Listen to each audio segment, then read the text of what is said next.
ketidakadaan surat nikah atau kehilangan surat nikah seseorang itu kan ada dua hal. Yang satu rusak, satu hilang. Mulai bah niki. Assalamualaikum bah. Waalaikumsalam warahmatullahi wabarakatuh. Sehat bah nggih. Alhamdulillah. Sehat walafiat. Bah niki kan ada instruksi nopo selama pandemi Trenggalek zona merah ini kan WFH. WFH berapa persen? Tapi kalau dirasakan kita yang di kantor itu yura tambah longgar ya bah ya. Gimana kalau menurut jenengan? Ya selama ini gini Mas. Jadi untuk WFH, WFO ya, itu untuk KUA kan enggak ada gitu Mas. Tapi kalau di Kemenak itu ada. Jadi tidak sampai kecamatan gitu maksudnya. Karena dipandang KUA itu merupakan garda terdepan, artinya pelayanan masyarakat yang terdepan gitu. Sehingga nanti kalau ya mungkin itu kalau WFH akan kurang optimal dalam pelayanan masyarakat seperti itu mungkin. Jadi jenengan setiap hari ya juga tindak KUA. Iya betul. Demi pelayanan masyarakat. Betul. Karena ujung tombaknya di KUA bah. Ya. Orang mau nikah di KUA semuanya gitu. Terus ya. Gini bah, ngomong-ngomong orang nikah itu ya kadang di masyarakat orang yang masih mau menjadi manten itu mereka kan pengen mengurus berkas. Betul. Pertanyaannya adalah pengurusan berkas itu bisa diurus sendiri atau harus lewat P3N atau apa Pak? Mudin. Iya. Bagaimana sebenarnya mekanismenya? Sebetulnya gini Mas. Jadi mekanisme pendaftaran calon manten itu sebenarnya tidak ada aturan harus lewat P3N, harus lewat Mudin, itu tidak ada aturan yang mengatur itu. Tapi saya sangat terbantu sebetulnya kalau lewat Pak Mudin atau lewat P3N gitu.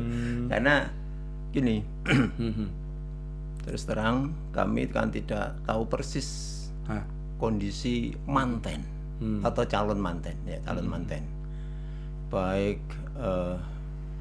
walinya ataupun kondisi calon mantennya sudah hubungan erat dengan calon suaminya atau bagaimana itu kan kita tidak tahu. Nah itu yang tahu persis kan P3N atau Pak Mudin. Sehingga dengan adanya Pak Mudin, dengan adanya Pak P3N itu saya sangat terbantu. Dan toh ada yang daftar sendiri atau mandiri, itu pun kami juga ada semacam syarat untuk memberikan keterangan yang valid, keterangan yang jelas, yang otentik, dan untuk menghadiri ke tempat ijab pun kami juga perlu ada yang jemput dan lain sebagainya kalau tidak lewat Pak Mudin. Tapi kalau lewat Pak Mudin saya mudah untuk komunikasi ke tempat ijab juga mudah. Karena sudah ada yang ngantarin ke sana sehingga jujuk ke tempat GPS yang akan menikah itu. Jadi sifatnya Pak Mudin dalam hal ini KUA tidak mewajibkan harus lewat sana, cuma ya karena sangat untuk memudahkan dan sebagainya. Betul. Saya dulu juga lewat Pak Mudin. Akhirnya ya alhamdulillah langgeng sampai sekarang dan seterusnya. Ini saya lihat ngeten bah lagi di masyarakat, mungkin jenengan kalau pas tindak ke KUA hari-hari ini ada orang ngedekne terop iki wis meh manten. Itu gimana bah di masa pandemi ini mengingat Trenggalek juga sedang zona merah niki. Ada ketentuan-ketentuan seperti apa untuk para calon yang akan mengadakan resepsi ini BCA ini? Gini. Jadi untuk pelaksanaan pernikahan di luar kantor itu kan sebenarnya juga ada semacam aturan-aturan yang mengatur selama pandemi COVID ini. Tentunya tidak lepas dari kalau di desa itu tidak lepas dari satgas desa. Jadi orang yang akan punya hajat dan resepsi itu harus izin memberitahu kepada satgas desa. Ya. Sehingga satgas desa itu bisa menentukan, oh kalau kondisi seperti ini bisa dilangsungkan. Kondisi seperti ini tidak bisa dilangsungkan. Itu adalah satgas desa yang menentukan. Dan itu pun tidak lepas dari prokes, protokol kesehatan. Yang tentunya di sana nanti kalau diizinkan petugas satgas atau satgas desa itu juga menjaga ataupun yang mendampingi orang yang punya hajatan itu, yang berhajat itu, atau punya orang yang menantu dan sebagainya. Resepsi itu biasanya yang pernah saya ketahui, jadi di depan rumah itu sudah ada semacam tenda kecil, pos untuk cek suhu poin daripada pendatang atau yang hadir pada persepsi itu atau resepsi itu, yang datang pada resepsi itu, sehingga ada termogun, termogan yang itu ada, terus hand sanitizer dan lain sebagainya, tempat cuci tangan itu juga disiapkan oleh orang yang punya hajat. Kalau dalam situasi pandemi ini, orang kan bisa milih antara nikah di rumah atau di KUA. Selama pandemi ini, para catin itu lebih disarankan di KUA atau di rumah, Pak? Ya, begini. Jadi untuk nikah ini kami dari KUA itu tidak memberikan istilahnya tekanan atau memberikan cuman memberikan gambaran sesuai dengan aturan yang berlaku, ya sesuai Undang-Undang nomor PP Peraturan Pemerintah nomor 48 tahun 2014. Di sana disebutkan kan bahwa nikah itu bisa di kantor, juga bisa di rumah atau ngundang. Dengan konsekuensi kalau mengundang itu ada biaya Rp600.000. Itu disetor ke kas negara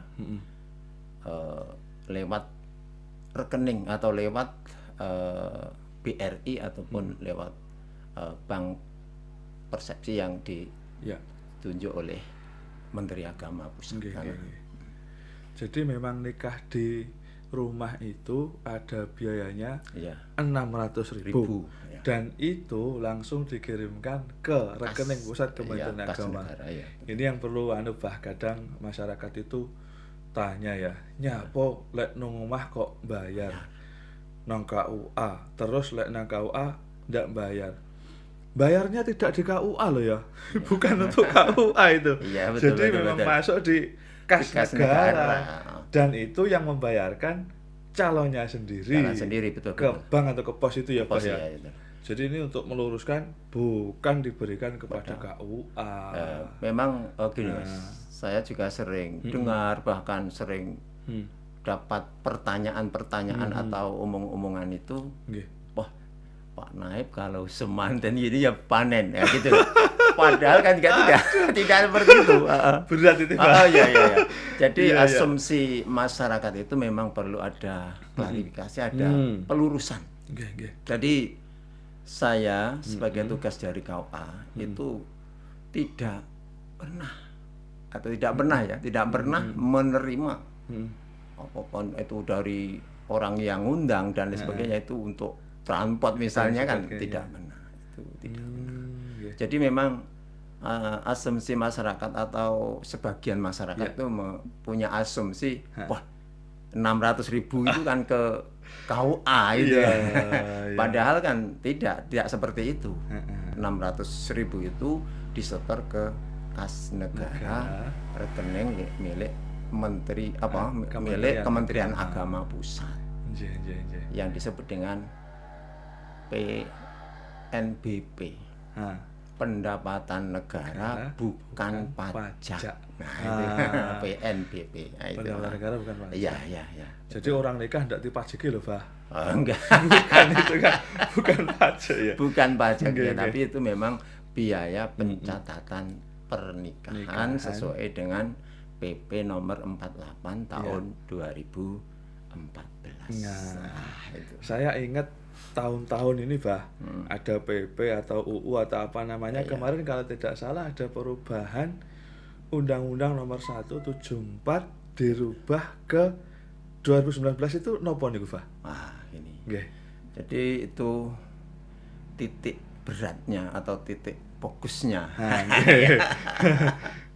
Itu perubahan Undang-Undang nomor 1 tahun 74 ke Undang-Undang nomor 16 tahun 2014.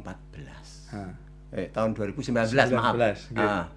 Jadi Undang-Undang nomor 16 tahun 2019 itu merupakan perubahan daripada Undang-Undang nomor 1 tahun 74. Nah, titik fokusnya itu adalah pada usia catid, usia calon manten. Yang di Undang-Undang nomor 1 tahun 74, calon suami itu kan usia 19 tahun minimal. Calon istri minimal 16 tahun. Itu Undang-Undang nomor 1 tahun 74. Sedangkan pada Undang-Undang nomor 16 tahun 2019 itu usia calon suami dan calon istri sama, itu minimal 19 tahun. Jadi kami sarankan, kami himbaukan kepada pemirsa atau pada masyarakat, jadi kalau mungkin anak perempuannya belum umur 19 tahun, jangan tergesa dinikahkan. Karena itu kalau terpaksa misalnya dinikahkan, itu kan harus ada dispensasi atau izin dari PA untuk nikah yang kurang 19 tahun. Kita mengacu pada undang-undang terbaru, Pak ya. Laki perempuan 19 tahun. Itu sekaligus kan usia ideal ya, Pak. Betul. Yang lebih penting lagi, kita mengajak para calon pengantin yang usianya misalkan sampai saat ini 29 tahun atau lebih, itu untuk segera menikah, Pak. Saya dulu ya 3 juluki wong, wis tuwek ora rabi-rabi sampai 30-an tahun baru menikah. Sama, saya juga usia 30, Mas. Gitu. Nikah dulu. Sehingga ya sekarang anak saya kan sudah 2. Yang satu sudah cukup S1 dan ini melanjutkan S2, yang nomor 2 masih SMP kelas 2. Alhamdulillah. Menambah lagi, Pak? Ya. Ibunya yang enggak mau ditambah katanya. Nggih. Iya. Lagi itu, Pak ya, 19 tahun itu kan minimal. Misalkan ada karena suatu hal belum 19 sudah terjadi suatu hal yang dia mengharuskan untuk menikah. Niku mungkin hamil misalnya. Iya. Cara laire ngoten, Pak. Iya. Jadi pripun niku? Ya, itu karena keterpaksaan. Artinya karena sudah hamil misalnya, maka sebagai orang tua tentu ya merasa gak enak lah dengan masyarakat sekitar. Sehingga mau ndak mau, walaupun kurang 19 tahun ya mau nikahkan. Namun dari aturan itu tentu harus dipenuhi. Kalau mau nikah yang di bawah 19 tahun itu harus ada dispensasi dari pengadilan agama atau PA. Itu. Dan itu pun tidak begitu berbelit-belit untuk pengajuan dispensasi itu. Yang penting memang kondisinya diutarakan atau disampaikan secara terus terang. Dan kejadian itu sampai sekarang masih ada ya Pak? Ya Pak, tetap ada. Ya kita harapannya kita kan itu. Ditambah media sosial semakin kesini, lagi niku Pak, orang yang sudah ini mungkin jadi guyon lah di dunia maya itu.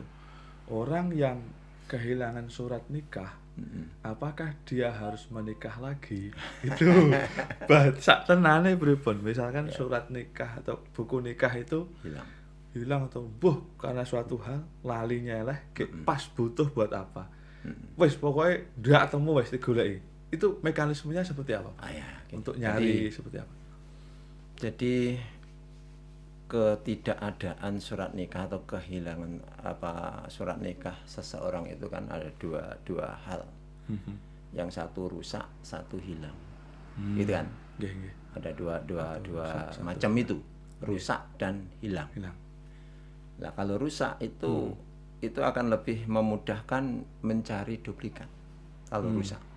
Karena tidak harus cari kehilangan ke polisian dan lain sebagainya, cukup membawa yang rusak itu ke KUA, terus nanti KUA membuatkan duplikat sesuai dengan permintaan yang minta duplikat itu.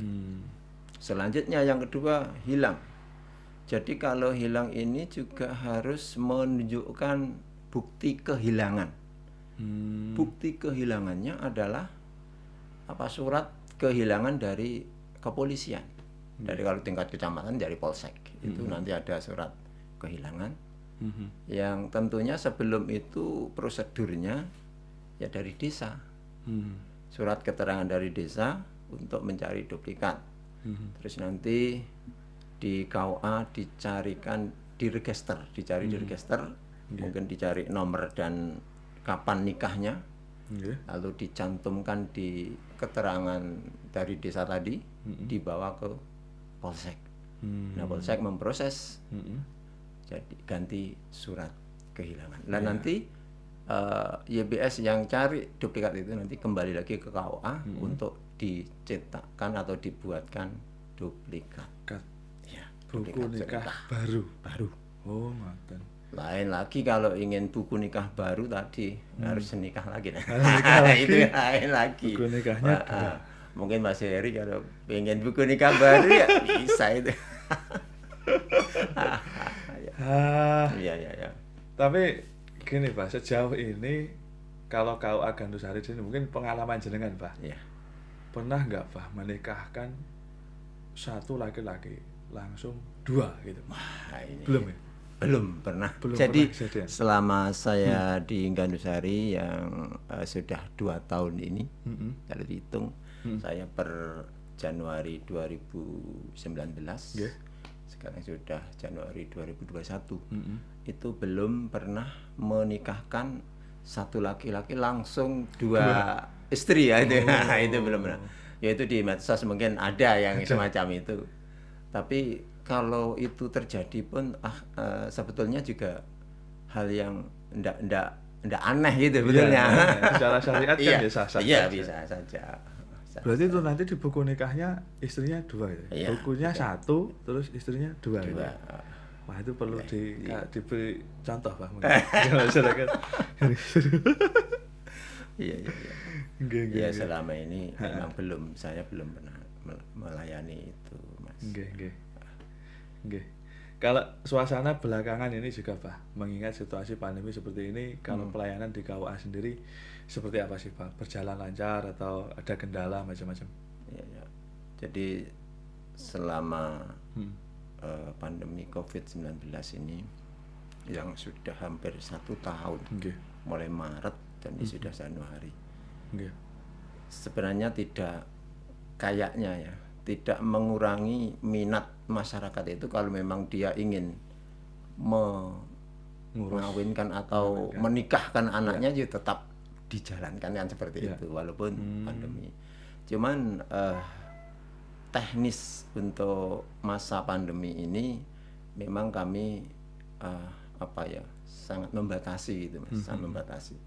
Artinya membatasi, ya kami sesuaikan dengan protokol kesehatan. Misalnya kalau nikah di kantor itu yang boleh masuk ke ruang ijab atau ruang nikah itu hanya calon suami, calon istri, wali, 2 saksi. Ini 5 orang saja. ya 5 orang, mungkin sama petugas dari KUA, ya, dan mungkin Pak Naib, ya 1 dokumentasi gitu ya. Itu. Jadi 7 orang. Sebenarnya aturannya itu kan maksimal 10 orang, tapi kami membatasi itu apa? Tujuan kami adalah untuk ya meminimalisir daripada penularan Ya. virus COVID ini. ini. Walaupun ya mungkin dari calon pengantin, calon wali, calon saksi itu tidak terpapar, tapi mengantisipasi, jaga nih, karena virus itu kan tidak bisa kita lihat, tidak kelihatan dan lain sebagainya. Untuk mengantisipasi. Selain itu juga harus kalau sebelum masuk harus cuci tangan ataupun pakai hand sanitizer yang sudah disediakan oleh kantor, oleh KUA. Dan pakai masker, pakai sarung tangan. Nah ini adalah sesuai dengan prokes yang ada atau yang berlaku. Ya. Yang terakhir mungkin gini, Pak. Kemarin kita kan barusan ada acara serah terima pengawas baru. Barangkali perlu dikenalkan, Pak, ini untuk mungkin teman-teman guru yang di bawah KUA Gandusari untuk diperkenalkan pengawas yang 2 baru ini. Siapa? Sinten mawon. Ya gini. Jadi saya yakin untuk Bapak Ibu guru di Kecamatan Gandusari sudah tahu, karena kemarin ada acara itu kan dibuat shift kemarin ya, 2 shift, shift jam pagi dan siang. Nah untuk pengenalan saya kira yang hadir kemarin sudah dikenalkan, tapi untuk masyarakat Gandusari mungkin ada yang belum kenal. Untuk itu bisa kami kenalkan bahwa pengawas pendidikan agama Islam yang ada di Gandusari itu ada 2. Jadi sebenarnya ada 3 sebenarnya, ada 3. Yang 2 itu pengawas pendidikan agama madrasah. Iya, dia yang pendidikan madrasah. PPAI madrasah. Yang 1 PPAI pendidikan umum di SD, itu SD. PAIS itu namanya, PAIS. PAIS dan PAI kan gitu. Ya. Jadi yang 2 itu yang pertama yaitu Bapak Hari Nurdi. Bapak Hari Nurdi. Beliaunya dari Kampak. Ya. Yang satunya Pak Purnama. Ini memang orang Gandusari asli, Pak Purnama. Mungkin Melis ya. Itu yang baru. Yang untuk PAIS-nya, untuk pengawas pendidikan SD, pendidikan agama SD ya. Itu Bapak Suyoto, Dr. Suyoto, itu dari Durenan. Oh gitu. Ya. Jadi ada 3 pengawas. Dan ini juga perlu kami sampaikan kepada lintas sektoral. Biasanya dari kecamatan itu kan ya belum begitu paham, atau belum untuk undangan itu biasanya PPAI atau ketua PPAI. Nah itu padahal kan tidak ada ketua PPAI, ya langsung PPAI. Kalau PPAI, jadi undangan misalnya dari kecamatan itu sebetulnya harus 2, PPAI dan PAI. PAIS. Ini saya juga baru tahu, Pak. Jadi yang PAIS itu yang saya sebutkan tadi, Pak Suyoto tadi, PAIS pendidikan pengawas pendidikan agama Islam untuk tingkat SD. Iya. Kalau Pak Purnama dan Pak Hari Nurdi itu pengawas madrasah. Nah ya itu. Jadi ada 2 macam pengawas itu. Lebih ringkasnya, yang 2 tadi di bawah naungan Kemenak, yang 1 mengawasi PAI di bawah naungan Dinas Pendidikan di Pora. Betul. Nggih. Ngoten, Mbah. Sebelum ditutup barangkali sekali lagi untuk masyarakat yang hendak melaksanakan hajatan, ini perlu panjenengan ingatkan lagi, monggo sebagai closing statement atau Iya. kalimat-kalimat penutup pada perjumpaan kita hari ini. Begini kami sampaikan kepada ya masyarakat, khalayak masyarakat yang ingin mengadakan hajatan. Jadi sesuai dengan instruksi Bupati yang ya baru-baru saja saya lupa nomornya, maaf. Tapi intinya di instruksi Bupati itu atau edaran surat edaran Bupati itu di sana ada pembatasan PPKS apa itu ya, PPKM. Iya PPKM. Nah itu PPKM, pembatasan kegiatan masyarakat. Itu kan di sana disebutkan bahwa masyarakat yang khususnya untuk berhajatan itu mohon untuk memperhatikan protokol kesehatan, ya. Dan apabila terpaksa mengadakan resepsi, maka undangan atau itu lihat kapasitasnya. Ya. Jadi kalau ruangan itu misalnya kapasitasnya 200, maka yang boleh hadir pada saat itu adalah 30 orang. Hanya berapa persennya gitu, hanya berapa persennya itu. Jadi 30 orang, 30 orang. Untuk ya ini semua untuk mengantisipasi karena di Kabupaten Trenggalek akhir-akhir ini pandemi COVID atau virus COVID itu pemaparannya atau penularannya sangat signifikan meningkat. Sehingga sekarang sudah masuk zona merah. Ya kita berharap dan berdoa semoga pandemi ini segera diangkat oleh Allah. Amin. Sehingga masyarakat Trenggalek khususnya itu akan menjadi masyarakat yang sehat, bebas dari COVID. Nah, amin. Ini doa kita seperti itu. Kirang langkung cekap bah. Iya, gitu. Wonten malih ingkang badhe dipun dawaken. Sampun ya. Nggih. Para pemirsa yang berbahagia, yang bersama kita pada kesempatan hari ini adalah Bapak Dahir. Beliau adalah Kepala Kantor Urusan Agama Kecamatan Gandusari. Matur suwun bahrawipun. Kapan-kapan dipun sambung malih. Oke. Assalamualaikum warahmatullahi wabarakatuh. Waalaikumsalam warahmatullahi wabarakatuh.